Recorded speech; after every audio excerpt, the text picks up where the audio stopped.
Buenas noches.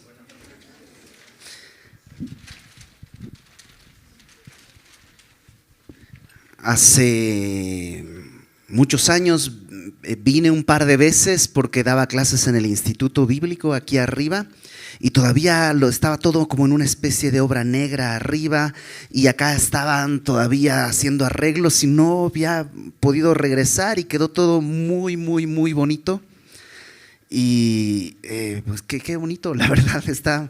Ya veníamos hablando con Sergio hacía mucho tiempo que me gustaba, que le decía quiero ir a Toluca y no nos cuadrábamos, pero hoy tenía que hacer unos trámites por acá por el Estado de México y le dije a Sergio voy a estar por allá y me dijo pues dale, ¿no? Normalmente me dijo tienen el primer miércoles de mes, tienen un tiempo de alabanza.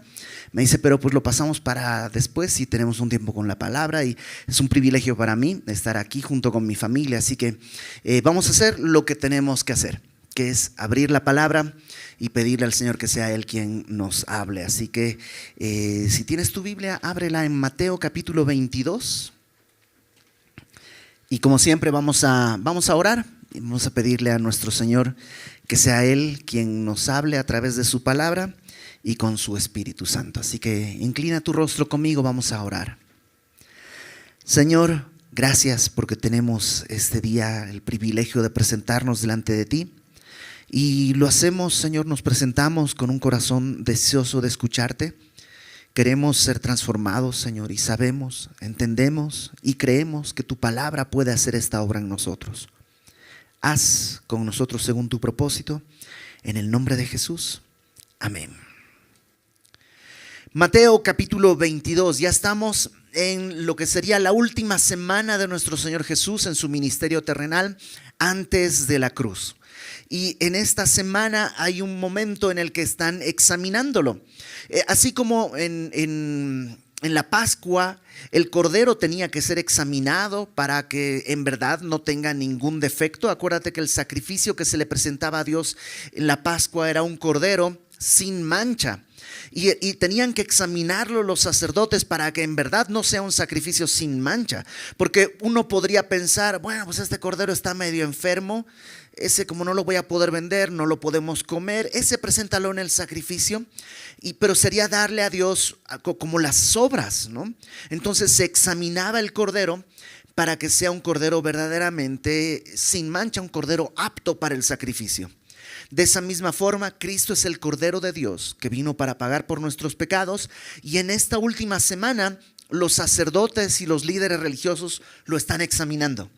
Están viendo si en verdad es apto, aunque ellos mismos no lo creen, lo están haciendo y quedó registrado para que nos quede a nosotros claro que en verdad era un Cordero perfecto y sin mancha. Y en esta parte lo están examinando a través de preguntas. Las preguntas son buenas, es bueno tener preguntas, es bueno tener dudas, ¿no? ¿Conocen ese dicho? No hay pregunta tonta, sino hay tonto que no pregunta, ¿no? Porque las preguntas no son malas, pero sí podemos tener una actitud mala en la pregunta. La pregunta en sí puede no estar mal, el problema está en la actitud con la que pregunto. ¿Estamos cuando preguntamos algo al Señor queriendo escuchar su voluntad? ¿O estamos preguntando para ver si encontramos algún resquicio legal para meter mi voluntad a como dé lugar? Bueno, lo que vamos a ver el día de hoy, que son unas preguntas que le hacen al Señor Jesús, son preguntas que revelan lo que hay en el corazón de estas personas. Mira, Mateo 22, versículo 29. Ya la semana pasada y las anteriores han estado viendo cuando preguntan acerca del tributo al César, que tampoco tienen dudas fiscales. Señor, ¿cuánto tenemos que pagar de impuestos? Es verdad, el problema es su corazón. Bueno, Mateo 22, verso 29 dice, verso 23. Aquel día vinieron a él los saduceos, que dicen que no hay resurrección. Los saduceos eran una secta judía, es decir, dentro del judaísmo había distintos grupos, distintas ramas o distintas sectas. Por ejemplo, unos eran los fariseos. Los fariseos era un grupo dentro de los judíos que tenían un celo profundo por la ley, por el cumplimiento de la ley. Por ejemplo, Saulo o Pablo era un fariseo, ¿no? Gamaliel, un gran maestro de la escritura de la época, era un fariseo. Entonces los fariseos eran ese grupo que tenía como base de su fe el cumplimiento de la ley. Su deseo era ese, su énfasis. Otro grupo dentro de los judíos de la época eran los herodianos. Seguramente has oído o has leído en tu Biblia los herodianos. ¿Quiénes eran esos? Los herodianos eran un grupo de judíos que estaban a favor de Herodes. Herodes era el rey, el tetrarca de la zona, pero Herodes no era judío. Herodes era de Idumea, era edomita. Entonces los romanos lo habían puesto como rey, por tanto tenía un poder político, y había judíos que dijeron, bueno, pues, la verdad nos conviene estar cerca del poder político. Y a ellos se los llamaba herodianos, que era un grupo que básicamente trataban de dar gusto al rey. Otro de los grupos que había dentro de aquella época que menciona la Biblia son los saduceos. Había más, pero no están mencionados en la Biblia. Estaban los esenios, que seguramente has visto en documentales de Discovery y cosas así. No le creas a los documentales, pero sí estaban esos grupos. Y estaban los saduceos. Los saduceos eran un grupo, no se sabe exactamente cómo se conformaron, pero tenían varias características. Número uno, eran personas de un estatus económico alto. Eran personas que no estaban con poder político, pero sí con poder económico dentro de la sociedad judía. Además, tenían una postura religiosa muy clara. No creían más que en los primeros 5 libros de la Biblia, Génesis, Éxodo, Levítico, Números y Deuteronomio. Es decir, Josué, Isaías, los Salmos, para ellos eso no era palabra de Dios. Solo creían en los primeros 5 libros de la Biblia. Y en su interpretación de esos 5 primeros libros de la Biblia, no encontraban conceptos como vida después de la muerte. Para ellos esto era la vida, y cuando te morías se moría el alma y ya. Y eso los llevaba a tener la doctrina que más adelante Ricky Martin bautizaba como living la vida loca. Los saduceos vivían el aquí y el ahora. De lo que se trataba era de vivir lo que hay ahora, porque no hay más que hoy. Esos eran los saduceos. Pero uno pensaría, oye, pero esos no se ve que son como religiosos. El día de hoy, tú sabes que el día de hoy hay muchos estudiosos de la Biblia que no son creyentes. En TikTok y en Facebook y en eso aparecen eruditos que en verdad tú los oyes y dices, sí saben muchísimo y conocen las escrituras y hablan en griego y en hebreo y conocen las doctrinas, nomás no son creyentes. Es algo así. Ellos decían que creían en Dios, que creían en las escrituras, nomás en los primeros 5 libros, y en ellos no encontraban una evidencia de que algo después de esta vida valdría la pena. Entonces los saduceos se acercan con Jesús y ahí nos aclara, dicen que no hay resurrección, y le preguntaron, verso 24, diciendo, maestro, ¿creían en Jesús como un maestro? Un maestro es alguien que te puede enseñar. ¿Creían en Jesús como un maestro? No. Era un título que lo decían de manera hipócrita, ¿no? Maestro. Moisés dijo, si alguno muriere sin hijos, su hermano se casará con su mujer y levantará descendencia a su hermano. Eso es lo que se conoce como el matrimonio por levirato, por una palabra en latín, levir, que quiere decir cuñado. Y la idea era, si alguien se casaba, pero no tenían hijos por alguna razón, ¿no? Hay matrimonios que no pueden tener hijos. Si no podían tener hijos y el esposo moría, la mujer pues no tendría nada, porque ¿quién heredaba las tierras? Los hombres. La mujer quedaba realmente desprotegida. Por eso lo que se había puesto en la ley es que el hermano del marido tenía que tener un hijo con la esposa para que ese hijo el hijo que el primogénito, porque no tenía hijos la señora, ahora su primer hijo sería como hijo de su esposo que había muerto. Y entonces la herencia no se apartaba de la familia. Esa era la idea. Y el objetivo era proteger a la familia, proteger que las tierras no se pierdan de la familia. Acuérdate que en la Biblia la tierra no es de quien la trabaja, sino que la tierra es de Dios. Y Dios repartió la tierra como Él quiso y por tanto no se puede cambiar y devolver y mezclar. Entonces, esa es una orden que estaba en la ley. Ellos están diciendo, esto dijo Moisés, maestro. Pero, verso 25, hubo pues entre nosotros 7 hermanos. El primero se casó y murió. Y no teniendo descendencia, dejó su mujer a su hermano. De la misma manera también el segundo y el tercero y el cuarto, quinto, sexto, hasta el séptimo. Después de todos murió también la mujer, ¿no? Para empezar, ¿tú crees que esto es real? Es absurdo. O sea, no tendría el menor sentido que sea cierto, ¿no? Acuérdate que ellos no creen en la resurrección, nos lo dijo al principio del texto, ¿no? Entonces mira la pregunta. En la resurrección, que ellos no creen, ¿de cuál de los 7 será ella mujer? Ya que todos la tuvieron. En realidad están tratando de ponerle una trampa a Jesús.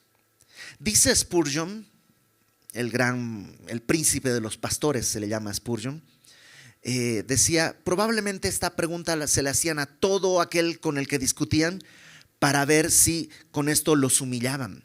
El día de hoy es común, ¿no? Hay gente que se acerca y te dice, por ejemplo, a ver, Adán y Eva tuvieron a Caín, tuvieron a Abel, Caín mató a Abel y luego Caín se fue y se casó. ¿Con quién se casó? ¿De dónde salió su esposa? ¡Ja! Y parece como si te estuvieran queriendo poner una trampa con argumentos que han sido explicados hace siglos. O sea, lo único que delata esto es que ni siquiera han puesto en Google, oye, ¿cómo se resuelve este asunto? ¿Por qué? Porque no quieren resolverlo. No tienen dudas. Lo que quieren es ver de qué manera tratan de humillarte. O si pudieran, de qué manera tratan de despreciar a Dios. Otro clásico. ¿Puede Dios crear una piedra tan grande y tan pesada que Él no la pueda levantar? Porque si puede, entonces no puede levantarla, no es todopoderoso. Y si no puede crear una piedra así, entonces no es todopoderoso porque no puede crear algo. Cuando pase eso y te encuentres con alguien que te hace ese tipo de preguntas, abstén, ¿no? Contén tu deseo de darle un zape. ¿Se lo merece? Sí, pero no está bien. Nada más dile, te invito a un café, ¿cómo estás? O sea, enfócate, hay algo en su corazón que está muy roto, que no le permite ver la manera en la que Dios le quiere amar, ¿no? Sí se merece el zape, pero todos hemos estado ahí, ¿ok? Todos hemos estado ahí. Todos merecíamos un zape en algún momento y Dios tuvo misericordia, extendió la gracia y aquí estamos. Entonces, esa es la actitud que tienen ellos. ¿De quién va a ser la mujer si se casó con todos en la resurrección? Que no creen en la resurrección. Jesús contestó, verso 29. Entonces respondiendo Jesús les dijo, erráis ignorando las escrituras y el poder de Dios. Ahora, son saduceos, son personas que están en un puesto de autoridad, seguramente muy educados, no son como Pedro, como Juan, que son pescadores, que son del pueblo sin estudios académicos. Estos son personas estudiadas, son personas de recursos, son personas con capacidades económicas. Pero lo que les dice es, fallas porque, número 1, ignoras las escrituras. ¿Cómo? Están citando tal cual la ley. ¿Cómo es que las ignoran? Claro, tú puedes conocer la ley y desconocer las escrituras. Es como que tú puedes conocer a Dios y al mismo tiempo desconocer a Dios.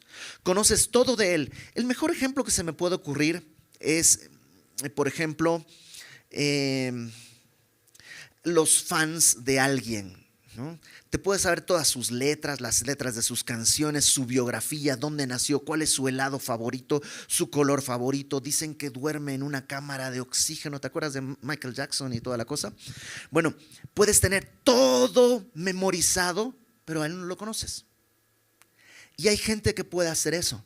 Conoce las escrituras, pero nunca ha conocido al Señor, lo cual es igual a ignorar las escrituras. Ellos están leyendo el texto del matrimonio levirato y no entienden que lo que Dios está poniendo es una protección para una mujer que de otra manera hubiera quedado desamparada. No pueden ver la gracia de Dios. Lo que ven es algo como, de aquí me agarro para esto y el otro y el otro y el otro. Entonces, número 1, ignoran las escrituras. Número 2, ignoran el poder de Dios. Ellos están pensando que lo que se ve aquí es todo lo que hay. Y que la vida eterna es esto, pero largo. Esto, pero para siempre. Y no están considerando que la resurrección es una nueva vida. Todo lo que tú y yo vemos en este tiempo se va a desgastar, se va a destruir. Todo esto que se ve va a ser consumido. La nueva creación es algo de lo que Dios ni siquiera nos puede hablar mucho porque no tenemos cómo entenderlo. Piensa en un bebé. Un bebé está en el vientre de su madre y no hay mejor vida que esa. La comida llega inmediatamente, la temperatura es la ideal, escuchas el sonido del corazón de la mamá constantemente. La voz de la mamá, que es maravillosa, la escuchas constantemente. Ahora, si tú le dices, vas a nacer, el nacimiento es a un mundo que ni siquiera puede imaginar. Un bebé, ¿cómo puede imaginar el sabor del chocolate? No tiene la capacidad, ni siquiera, no sabe a qué huele algo que es delicioso. No tiene la capacidad. Entonces, para un bebé, decirle chocolate, aroma de flores, los atardeceres, nunca ha visto, no tiene ni siquiera cómo imaginar lo que son los colores. Para nosotros, la nueva creación es eso. ¿Cómo te lo vas a imaginar? No sé, no hay manera, porque es otro mundo. Pero ellos piensan que es lo mismo, solo que más grande. Entonces Jesús lo que les dice es, verso 30. En la resurrección ni se casarán ni se darán en casamiento. ¿Esto qué quiere decir? ¿Que no habrá matrimonios? No. Hay un matrimonio. Nosotros con Cristo. Entonces cuando te pregunten, ¿en la nueva vida habrá matrimonios? Sí, claro. Seremos esposa de Cristo. Será el mejor matrimonio que ha existido. Probablemente tu matrimonio es muy bueno. Bueno, no se compara con el matrimonio que tendremos con el Señor. Pero ¿y qué quiere decir? ¿Que ya mi esposa no va a ser mi esposa? La respuesta es, no lo sé. Soy un bebé en el vientre que no puede entender ni siquiera las palabras chocolate, Coca-Cola, ¿no? Nada de eso es capaz mi mente ni de imaginar. Pero sí sé una cosa, nadie va a quedar decepcionado. Nadie va a llegar al cielo y va a decir, yo esperaba otra cosa. Yo hubiera querido mejor. Nadie. Entonces, dice, no se casarán ni se darán en casamiento, sino serán como los ángeles de Dios en el cielo. ¿A qué se refiere que serán como los ángeles de Dios en el cielo? ¿Quiere decir que tendremos alas? No. Acompáñame por favor a Lucas 20. Es el pasaje paralelo. En Lucas 20, Jesús está hablando, es básicamente la misma escena, pero registrada por Lucas. Y vamos a leer desde el versículo 34. En los versículos anteriores está justamente, ¿no? ¿De quién será la mujer? Si todos la tuvieron. Misma escena, solamente que en el 34 está la respuesta un poquito más extendida que registra Lucas. Jesús respondiendo les dijo, los hijos de este siglo, este tiempo, este mundo, esta creación, se casan y se dan en casamiento. ¿Por qué? Porque es la forma en la que Dios permite que se mantenga la familia, la sociedad, la humanidad, ¿no? Acuérdate por qué era necesario que el hermano se case con la cuñada y tenga un hijo, para que se mantenga el linaje. El día de hoy diríamos para que no se pierda el apellido. ¿Ok? Entonces, en este siglo se casan para, pues eso, para tener esta descendencia. Mas los que fueren tenidos por dignos de alcanzar aquel siglo, la nueva vida, la resurrección de entre los muertos, ni se casan ni se dan en casamiento. ¿Por qué? Porque no pueden ya más morir, pues son iguales a los ángeles y son hijos de Dios hasta el hijos de la resurrección. ¿Ok? Entonces, cuando dice que son como los ángeles, no es que vamos a tener alas o algo así, sino que los ángeles no mueren y estando allá tampoco habrá muerte. Por tanto, no es necesario extender la generación un poco más porque nadie más va a morir. Eso es lo que Jesús está diciendo. ¿Nos da más detalles de cómo será la nueva vida? No, realmente no. Solo está contestando a estos hombres. Vuélvete a Mateo, por favor. Capítulo 22, versículo, ahí en el versículo 31, perdón. Continúa contestándoles. Pero respecto a la resurrección de los muertos, ya que ustedes no creen en eso y a partir de ahí están tomando una especie de burla, respecto a la resurrección de los muertos, ¿no habéis leído que os fue dicho por Dios cuando dijo: yo soy el Dios de Abraham, el Dios de Isaac y el Dios de Jacob? ¿Sabes cuándo dice esto? Cuando Dios se le aparece a Moisés antes de enviarlo a Egipto para sacar al pueblo. O sea, en el libro de Éxodo capítulo 3. O sea, dentro de los primeros 5 libros. O sea, en la parte que ellos sí consideran palabra de Dios. Entonces Jesús en su misericordia les habla con algo que ellos ya entienden. ¿Qué fue lo que dijo Dios? Yo soy el Dios de Abraham, el Dios de Isaac y el Dios de Jacob. Pregunta. Dios, o más bien respuesta, Dios no es Dios de muertos, sino de vivos. No dijo, porque cuando Moisés habla, hace más de 400 años que Isaac, que Jacob, que ya murieron ellos. Pero cuando Dios le habla a Moisés, más de 400 años después de la muerte de estos hombres, no les dice: yo era el Dios que tenía Abraham, yo era el Dios que tenía Isaac, yo era el Dios que tenía Jacob, no más que se murieron, pero yo sigo aquí.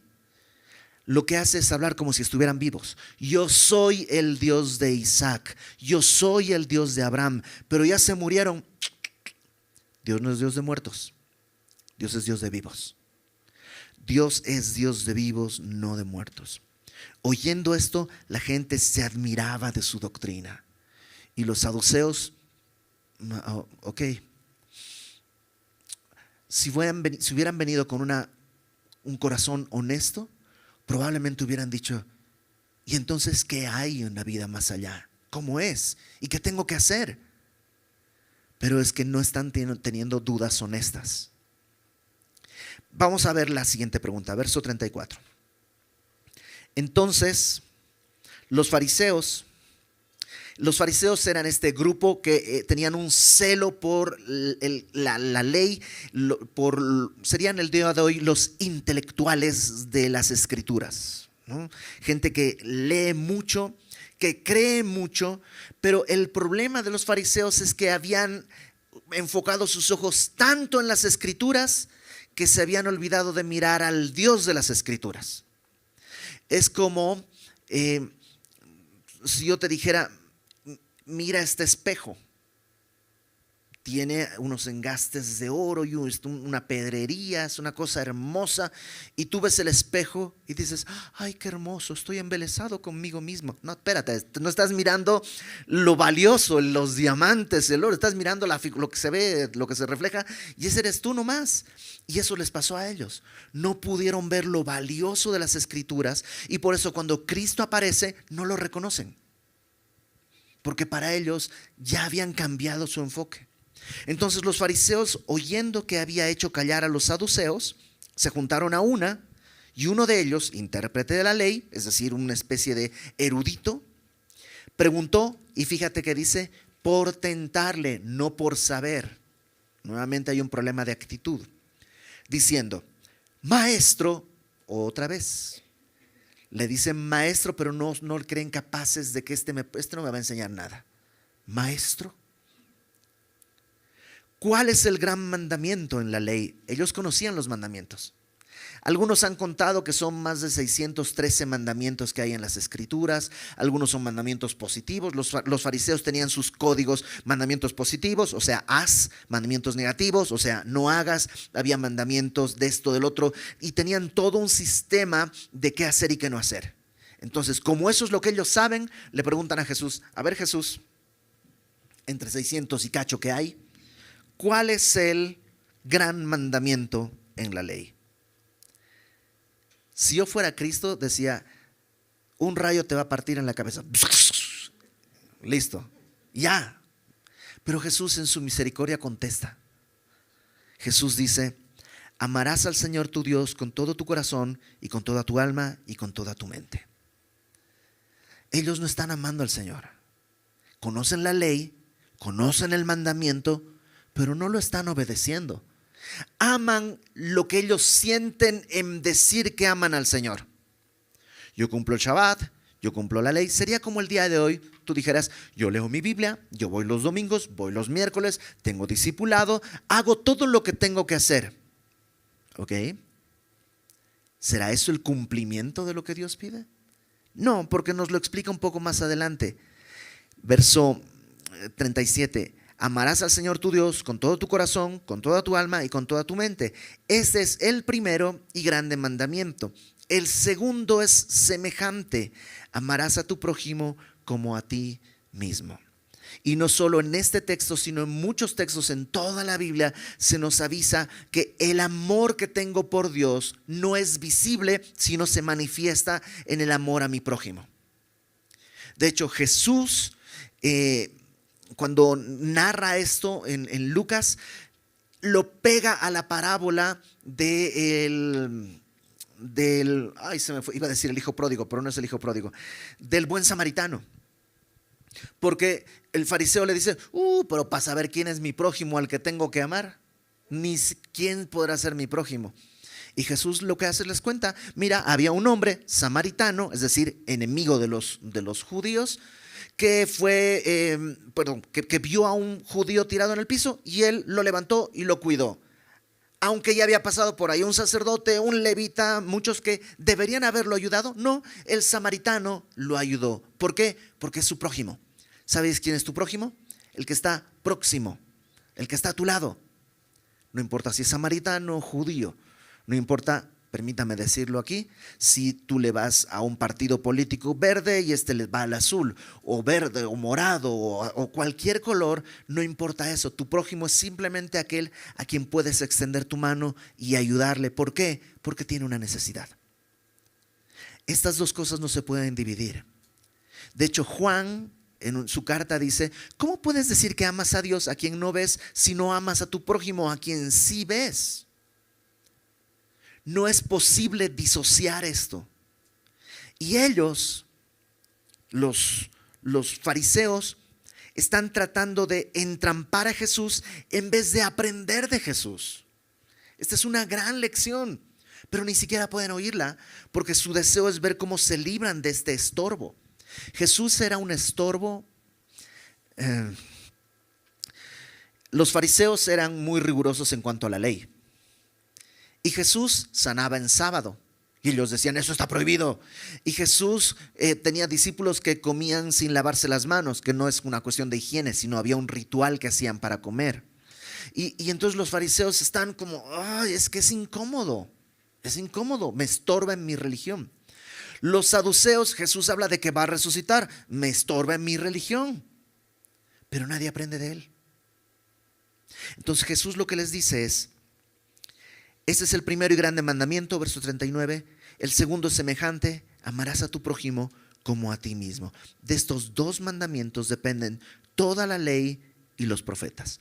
Todos los otros mandamientos se cumplen en esto. O, por decirlo de alguna manera, si tú cumples estas dos cosas, has cumplido todo lo demás.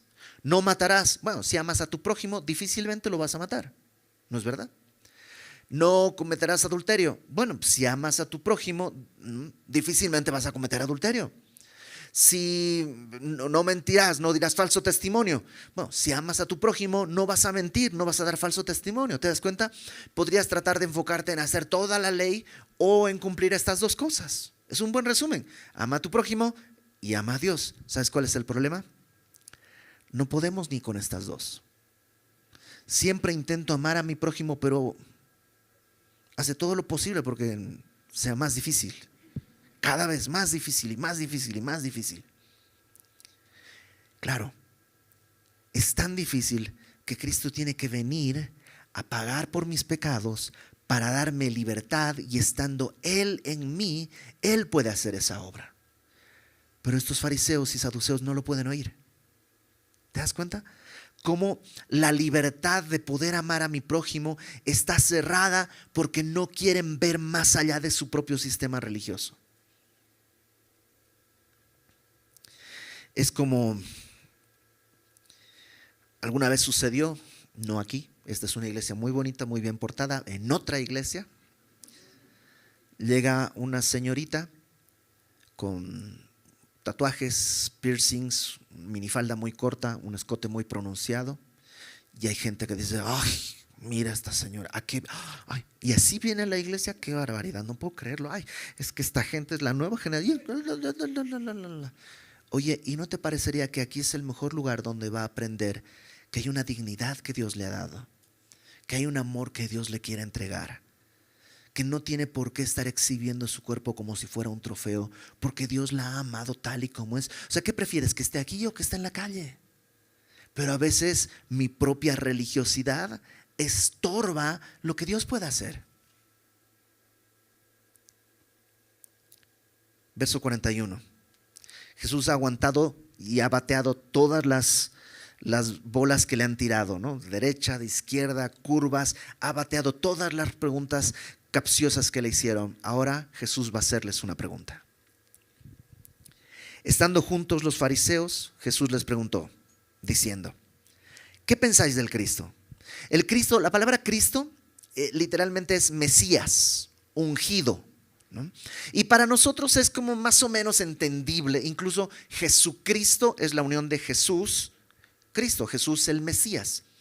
Pero si te preguntan qué quiere decir Mesías, pues no sé, Jesús, supongo, ¿no? En la mentalidad judía era clarísimo. El Mesías, el ungido, era el rey que vendría porque Dios le prometió. 2 Samuel capítulo 7, léelo en tu casa. Dios le dice a David, bueno, déjame te cuento rápido la historia. David quiere construirle una casa a Dios, ¿no? Un templo. Y dice, voy a construirte una casa, porque David se da cuenta que tiene él una casa de roble y el arca está en una tienda de campaña. Entonces dice, no, voy a hacerle una casa a Dios. Y mediante el profeta Natán, Dios le dice a David, no, tú no me vas a hacer una casa a mí, yo te voy a hacer una casa a ti. Pero Dios está haciendo un juego de palabras, porque la palabra casa es tal cual, el edificio, pero también es familia, linaje, como la casa de los Augsburgos o la casa de Slytherin, así, ¿no? Como que es como el linaje de alguien, ¿no? Entonces le dice, yo voy a hacerte una casa, le dice Dios, y Dios le dice, no, yo te voy a hacer a ti una casa, un linaje. Y de tu descendencia voy a levantar a uno cuyo reino no tendrá fin. Ah, caramba, ¿cómo puede haber un rey con un reino eterno? Porque la mayoría de los hombres tienen la mala costumbre de morirse en algún momento. ¿Cómo podría haber uno que tenga un reino eterno? Es uno que derrota la muerte. David todavía no lo entiende bien, pero en 2 Samuel capítulo 7, Dios le está diciendo, Él me edificará casa a mí. Y tal vez David pensó, Salomón va a edificar el templo. Pero Dios no está hablando de templo, está hablando de linaje. Él, este rey ungido, eterno, que no muere, va a hacerme un linaje, tú y yo. Eso lo entendían los judíos. El ungido es eso, es ese rey descendiente de David según la promesa de Dios que tendría un linaje especial para el Señor. Ok, entonces dicho todo esto, cuando les dice, ¿qué pensáis del Cristo? Del Mesías, del 2 Samuel 7. ¿De quién es hijo? Ustedes ya lo podrían contestar porque lo acabamos de decir. Y ellos dijeron, de David. Perfecto. Entonces Jesús les pregunta, yo supongo, no sé, supongo que hizo una sonrisa. Porque, o sea, los llevó hasta la esquina. ¿De quién es el hijo? David. Cayeron. Pues entonces, ¿cómo David en el espíritu le llama Señor? Y aquí cita el Salmo 110, que es un salmo de David. Dijo el Señor, en el texto hebreo, en el Antiguo Testamento, la palabra Señor, la primera, dijo el Señor, es el tetragramatón, YHWH. Podríamos traducirlo en nuestra Reina Valera 60 como Jehová, el Dios, el nombre del Dios eterno. Dijo Jehová, Yahvé, YHWH, a mí Adonai. En hebreo el segundo Señor es Adonai, que es Señor, pero no como el Señor de las paletas, sino Señor como un título. Como en inglés sería Lord. Es un título nobiliario, es como alguien de un rango, no como Mister, ¿no? Sino como Lord. Entonces dijo el Dios Todopoderoso, a mi Adonai, a mi Señor. David está reconociendo que Él es el rey, pero encima de Él hay uno más. Dijo el Señor a mi Señor, el Mesías, siéntate a mi diestra hasta que ponga a tus enemigos por estrado de tus pies. Y este salmo era claramente mesiánico. Entonces la pregunta es, ¿cómo David le llama Señor si es su hijo?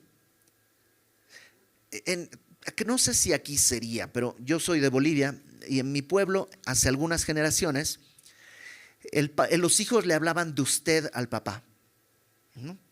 El día de hoy tenemos suerte si no nos agarran a cachetadas, pero digamos que en aquella época los hijos le hablaban de usted al papá y el papá podía hablarle de chamaco, ¿no? Porque pues es papá.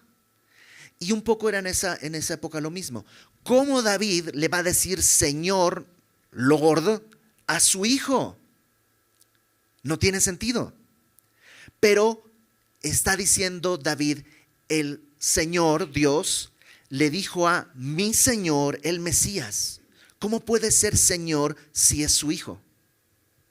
La respuesta lógica sería, ok, entonces el Mesías es hijo de David, pero es antes que David, como es Cristo. Desde la eternidad hasta la eternidad. Pero hay un punto en el que Cristo toma un cuerpo humano para venir en la carne como descendiente de David, dice Romanos capítulo 1, ¿no? Entonces la pregunta implicaría que el Mesías, que es Él, ¿no?, es Señor y Dios mismo más que David. Por tanto deberían escucharlo. Y lo que está diciendo es, si David le llama Señor, ¿cómo es su hijo? Nadie le podía responder palabra, ni osó alguno desde allí preguntarle más. ¿Por qué? Porque habría que reconocer que Jesús es el Señor. Y si es el Señor, es más que un maestro. Y entonces, si Él dice que hay resurrección, habría que aceptar. Esta vida no lo es todo. Y si esta vida no lo es todo, quiere decir que vamos a entregar cuentas de todo lo que hacemos, decimos y pensamos. Porque ese es el punto. Si en esta vida es todo lo que hay, la única ciencia es sobrevivir y cada uno lo hace como puede, ¿no? Maradona con los pies, algún otro con el sudor de la gente, pero es lo único que se trata.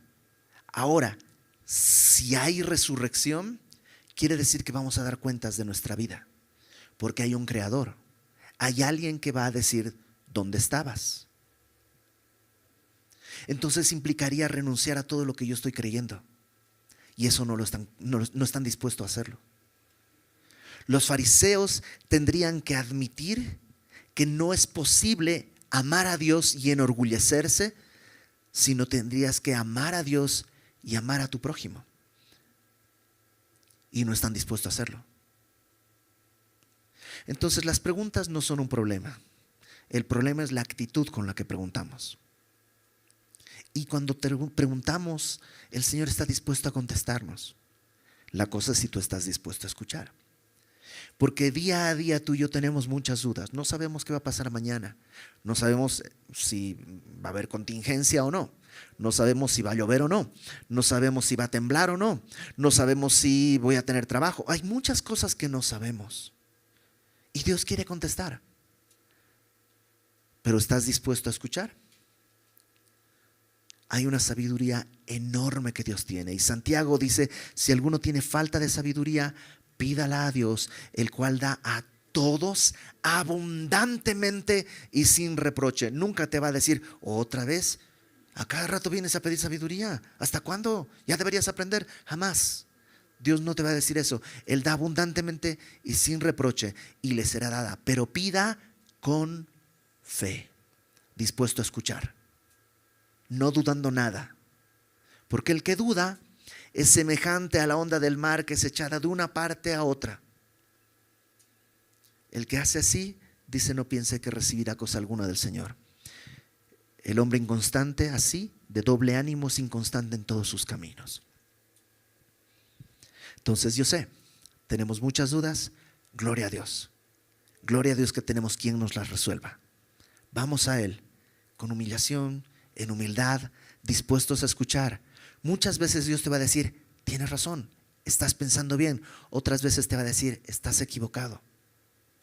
Muchas veces te va a decir, ni siquiera habías considerado esta opinión. Pero siempre tiene palabra. Así que, dice el escritor de Hebreos, acerquémonos pues confiadamente al trono de la gracia. No dice al trono de los devocionales cumplidos desde hace 10 años, porque tal vez no los has cumplido.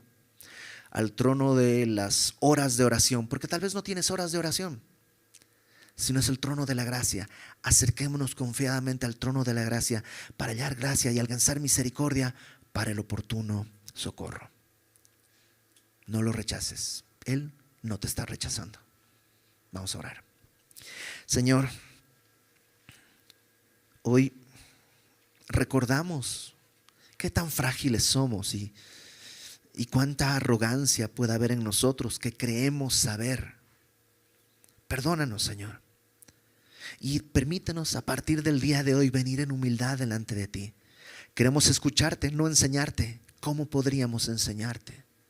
¿Cómo la vasija de barro podría decirle y enseñarle algo al alfarero? Aquí estamos, Señor.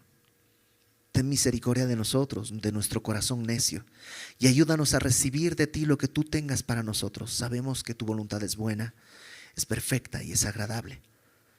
Sabemos que tú eres bondadoso para con nosotros.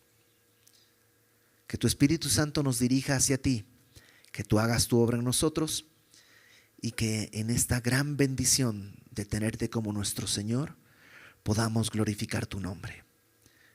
Todo esto te lo pedimos por Cristo nuestro Salvador. Amén.